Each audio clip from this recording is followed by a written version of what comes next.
اللہ نے فرمایا لیکن حضور کی بارگاہ میں جب حضور اللہ کی بارگاہ میں پہنچے تو کہا محبوب کیا چاہتا ہے؟ فیس ٹو فیس ملاقات. کیا قسمت ہے ہم گنہگاروں کی کہ اللہ نے نبی دیا تو سید الانبیاء دیا, اللہ نے غوث دیا تو غوث الاقطاب دیا, اللہ نے مجدد دیا تو مجدد اعظم دیا, اللہ نے اللہ اکبر اگر امام دیا تو وہ بھی امام اعظم دیا.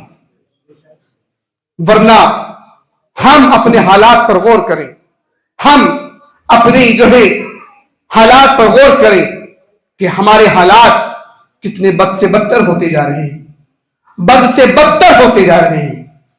اور اللہ اکبر حضور صلی اللہ علیہ وسلم کو جو ناز ہے اپنی امت پر, آج بھی کچھ لوگ اس امت کے اندر ایسے ہیں کہ جن پر یہ دنیا قائم, جن پر یہ دنیا قائم ہے. ورنہ ہم جیسے نکمے, ہم جیسے مکار, ہم جیسے گناہگار اگر دنیا کے اندر سب ہو جائے تو دنیا غرق ہو جائے. اس دنیا کو اللہ اکبر یہ دنیا نیست و نابود ہو جائے. لیکن اس دنیا کے اندر ایسے ایسے لوگ, ایسے اللہ کے مقدس بندے کہ جن کے بارے میں کہا گیا تھا کہ جو راتوں کو قیام کرتے ہیں, دن میں سجدہ کرتے ہیں, اللہ کی بارگاہ میں گڑگڑاتے ہیں, روتے ہیں, اللہ تبارک و تعالیٰ انہی کے صدقے عذاب کو ہٹا لیتا ہے, عذاب کو اٹھا لیتا ہے. ورنہ اگر ہم اپنی حقیقت دیکھیں تو یقین جانیں کہ ہم تو اللہ کی بارگاہ میں صحیح معنی میں منہ لے کر جانے لائق نہیں. صحیح معنی میں کہ کون سا منہ ہم اللہ کی بارگاہ میں لے کر کے جائیں. یہ دیکھیں آپ, نماز بہت اہم ٹاپک ہے, نماز بہت اہم ہے. آپ 100 بار اجمیر جاؤ آپ سے سوال نہیں ہوگا, آپ اجمیر کے چکر پہ چکر لگاؤ آپ سے سوال نہیں ہوگا, آپ بار بار اجمیر جاؤ آپ سے سوال نہیں ہوگا, آپ کتنی بار جو ہے اللہ اکبر کے لیے جاؤ آپ سے سوال نہیں ہوگا. لیکن آپ نماز نہیں پڑھی تھی آپ سے سوال ہوگا, آپ نے نماز نہیں پڑھی آپ سے سوال نہیں ہوگا, سوال ہوگا. اللہ کے نبی نے فرمایا کہ مومن اور کافر کے درمیان جو فرق ہے وہ نماز کا ہے. مومن نماز پڑھتا ہے, کافر نماز نہیں پڑھتا. فرق ہے, یہ فرق ہے مومن اور کافر کے درمیان. نماز فرق پیدا کرتی ہے, نماز فرق پیدا کرتی ہے. اور نماز کو قائم کرنے کے لیے مسجدوں کو آباد کیا جاتا ہے, نماز کو قائم کرنے کے لیے مسجدوں کو آباد کیا جاتا ہے, نماز کو سنبھالنے کے لیے مسجدوں کو سنبھالا جاتا ہے. نماز کہاں ادا کی جائے گی؟ نماز مسجدوں میں ادا کی جائے گی. نماز کہاں ادا کی جائے گی؟ نماز کہیں چوپال پر ادا نہیں کی جائے گی. وہ ایک الگ بات ہے کہ اگر آپ سفر میں ہو تو وہ ایک الگ مسئلہ ہے. لیکن جہاں مسجد موجود ہو اور اس مسجد میں نماز پڑھنے والے موجود نہ ہوں تو وہ مسجد پکار کر کے کہتی ہے اللہ کی بارگاہ میں, اے اللہ انہوں نے مجھے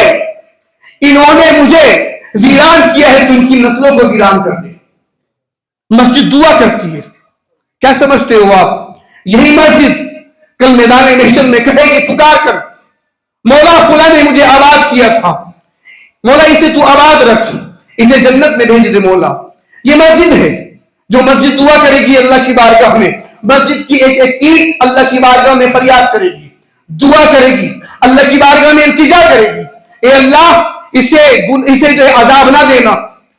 اگر میں اللہ اکبر تعمیر ہو رہی تھی تو اس تعمیر ہونے میں اس نے ساتھ دیا تھا, اس نے اپنے سجدوں سے میری حفاظت کی تھی, اے اللہ اسے معاف کر دے, اسے بخش دے. اگرچہ یہ کتنا گنہگار ہے لیکن اس کے دل میں ایک ہی تمنا تھی, ایک ہی درد تھا کہ مولا پروردگار عالم یہ مسجد تعمیر ہو جائے اور اس میں جو سجدوں سے یہ مسجد آباد ہو جائے, سجدوں سے یہ مسجد آباد ہو جائے. یہی اس کی خواہش تھی, یہی اس کی تمنا تھی. تو یہ اللہ رب العزت پاک پروردگار عالم جل وعلا کا خاص کرم ہے ہم جیسے نکموں پر, ہم جیسے گنہگاروں پر. ورنہ آپ نے دیکھا ہوگا کہ جب اللہ الصمد کہ جب روح جسم سے نکلتی ہے تو منہ ٹیڑھا ہو جاتا ہے. روح جب جسم سے نکلتی ہے تو جسم کام چھوڑ جاتا ہے. روح جب جسم سے نکلتی ہے اللہ الصمد تو میرے عزیزوں کوئی بھی نہیں ہوتا ہے، صرف آمنہ کا لال ہوتا ہے اور ملک الموت ہوتی ہے۔ حضرت علی کرم اللہ تعالی وجہ الکریم فرماتے ہیں کہ جب بندے کو قبر کے اندر رکھا جاتا ہے تو 3 دن کے بعد اس کے بالوں کو ختم کر دیا جاتا ہے، اس کی چمڑی کو ختم کر دیا جاتا ہے۔ ہمیں ناز ہے اپنے بالوں پر، ہمیں ناز ہے اپنے حسن پر، ہمیں ناز ہے اپنی باڈی پر، اللہ اکبر، ہمیں ناز ہے۔ وہ جسم جس کو آج ہم سنوارنے میں لگے ہیں، وہ جسم جسے ہم بنانے میں لگے ہیں، حضرت علی کرم اللہ تعالی وجہ الکریم فرماتے ہیں، داماد رسول فرماتے ہیں، وہ علی کے اللہ اکبر کہ جنہیں اللہ کے نبی نے دنیا میں جنت کی بشارت دی ہے، وہ عثمان کے جن کو اللہ کے رسول نے دنیا میں جنت کی بشارت دی ہے اور کہا ہے اے علی تم جنتی ہو، اے عثمان تم جنتی ہو۔ وہ علی کہہ رہے ہیں کہ جس جسم کو تم سنوارنے میں لگے ہو، ہم نے دیکھا ہے کہ ایسی چیخیں آتی ہے قبر میں، اگر جو قبر کی خوفناک دردناک جو بھیانک منظر انسان کے سامنے واضح کر دیا جائے، کھول دیا جائے، تو رب کعبہ کی قسم انسان کھانا بھول جائے، انسان پینا بھول جائے، انسان اللہ اکبر دنیا کی ساری خواہشات کو ختم کر دے۔ یہ موت کا معاملہ ہے، یہ موت کا معاملہ ہے۔ کہتے نا کہ سب دیکھ لیا جائے گا، سب دیکھ لیا جائے گا، کیا دیکھو گے؟ صحیح بات تو یہ کچھ بھی نہیں دیکھا جائے گا، کچھ نہیں دیکھا جائے گا۔ موت سے اگر کوئی بچتا تو ہمارے اور آپ کے نبی، انہیں بھی ایک آن کے لیے موت آئی۔ تو دنیا میں رہ کر کے میرے بھائی ایسے کام کر جاؤ کہ دنیا والے یہ کہیں کہ یہ بہت بڑا انسان ہے، یہ بہت اچھا انسان ہے، بلکہ دنیا میں رہ کر کے ایسے کام کر کے جاؤ کہ یہ کہے کہ یہ فلاں بندہ بہت اچھا تھا جو غریبوں کی مدد کیا کرتا تھا، دین میں بڑا کام، دین کی بڑی جو ہے دین میں بڑا حصہ لیا کرتا تھا۔ بلکہ ایسا کام نہ کر کے جاؤ کہ تاکہ لوگ خوش ہو اور یہ کہیں کہ یہ اللہ اکبر کسی کی مین ڈاپ کے چلا گیا، کسی پر ظلم و تشدد کر کے چلا گیا، کسی پر اللہ اکبر ظلم و تشدد کے پہاڑ توڑ کے چلا گیا، کسی کی زمین دار کر کے چلا گیا۔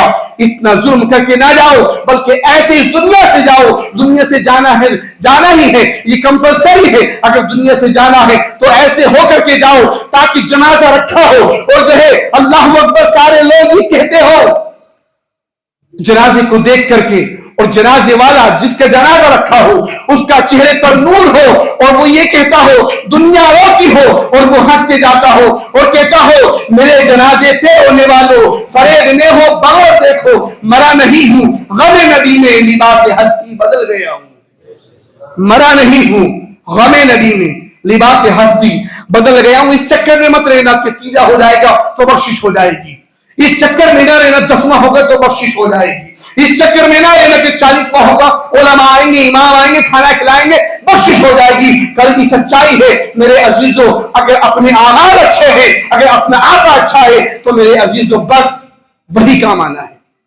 باقی اس سہارے میں مت رہنا کہ تیجا ہوگا 10 قرآن عظیم ہوں گے، کلمہ طیبہ ہوگا، ہم بخشش ہماری پکی ہے، وہ بھی ٹھیک ہے اپنی جگہ، ایصال ثواب کرنا چاہیے، لیکن اس آس میں مت رہنا، اس سہارے میں مت رہنا، اس چکر میں مت رہنا، اس لیے کہ وہ تو نہایت سستا سودا بیچ رہے ہیں جنت کا، ہم مفلس کیا مول چکائیں اپنا ہاتھ ہی خالی ہے۔ اس لیے میرے عزیزوں اپنی تیاریاں اپنی اچھے سے زندگی گزارو، اور میں نے جو بارہا کہا ہے کہ مومن بن جاؤ، مومن بن جاؤ، اچھائی کو اچھائی، برائی کو برائی، اچھائی کو اچھائی سمجھو، برائی کو برائی سمجھو۔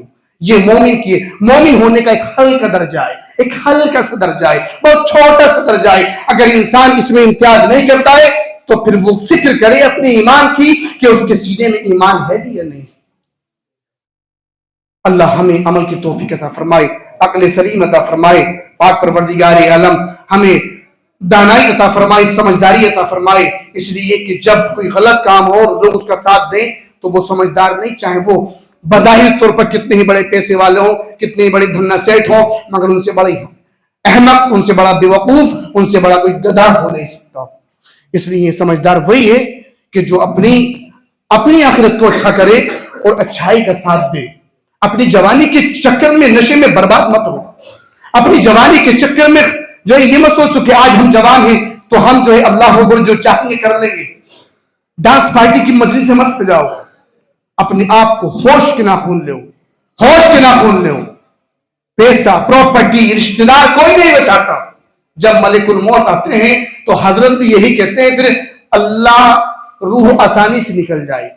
پھر نکلنے کے بعد روح انا للہ و انا الیہ راجعون, اللہ مغفرت فرمائے, اللہ مغفرت فرمائے.